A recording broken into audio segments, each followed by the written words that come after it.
It's a direct attack on democracy, an attempt to rip power away from the Democrats who rightfully want it in order to advance this right-wing agenda that Republicans no longer have a mandate to advance.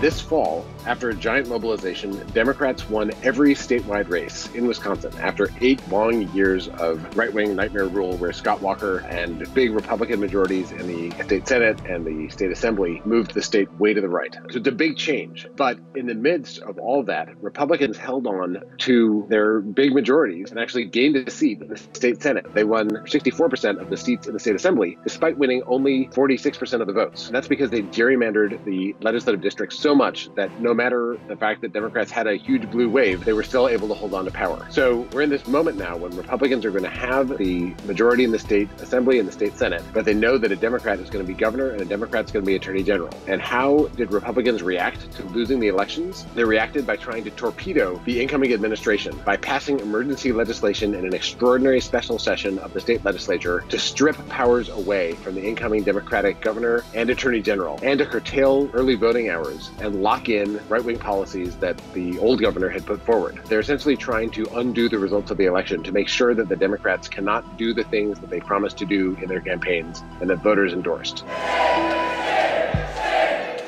The standard thing that governors do is they negotiate on behalf of the state with the federal government for any adjustments to federal programs. For example, Scott Walker, who is a very hard right-winger, he negotiated to get a Medicaid work requirement that would allow Wisconsin to throw people off of Medicaid if they can't document consistently for 48 months that they've been employed. These kinds of policies have not been shown to increase work at all. What they do is they give states an excuse to kick people off the rolls and create huge administrative burdens for people who are working and are on Medicaid. The new governor, Tony Evers, would be now bound by law to not request any changes to this program. They are making a statute that he has to implement it. He's not allowed to request waivers. And if he wants to change anything on any program, including Medicaid, but also on food stuff or highway funds or anything, he needs prior approval from the Republican state legislature. So suddenly the governor is not in charge of the relationship with the federal government. It's the state legislature instead, which is run with an iron fist by these Republican leaders from these extremely right-wing districts.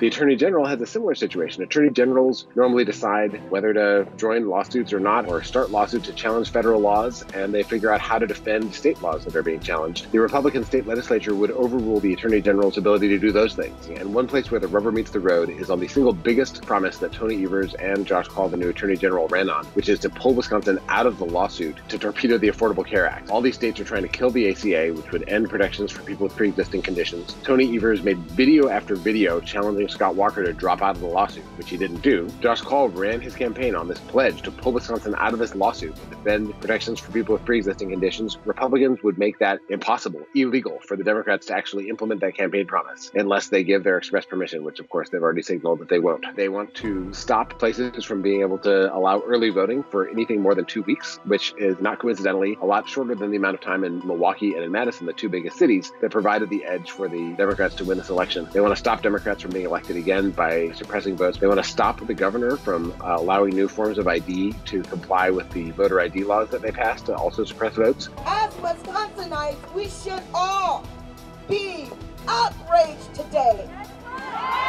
The Assembly Speaker, Robin Vos, also said if they don't pass these laws, then there's going to be a liberal governor implementing a liberal agenda that goes against the things that some of us believe in really deeply. And it's like, yeah, sorry, he won the election. The disturbing thing about what happened in Wisconsin is that this is part of a national trend. Republicans did the same thing in North Carolina in 2016. After a Democrat was elected governor, they had a special session of the legislature. They passed emergency legislation to strip power from the incoming Democratic governor. And the thing is that every time this happens, if there's not a big enough outcry, if there's not a political price Republicans pay, then Republicans elsewhere think that's what you do. When you lose power, use your last minutes to basically burn the city down, make it ungovernable, and stop Democrats from being able to exercise the things they were elected to do. I shudder to imagine what Donald Trump is going to do after he's defeated and has to leave office. There is a note of hope here, which is that there are still structural protections that suggest that this won't be permanent. Democrats and progressive groups are going to file lawsuits. Protests and activities at home in the districts themselves are probably the most important thing. Going to the Capitol, second most important. The playbook is a lot like what we used to stop the repeal of the Affordable Care Act. There just needs to be intense pressure with people talking about how it'll affect them in their lives, showing up day after day.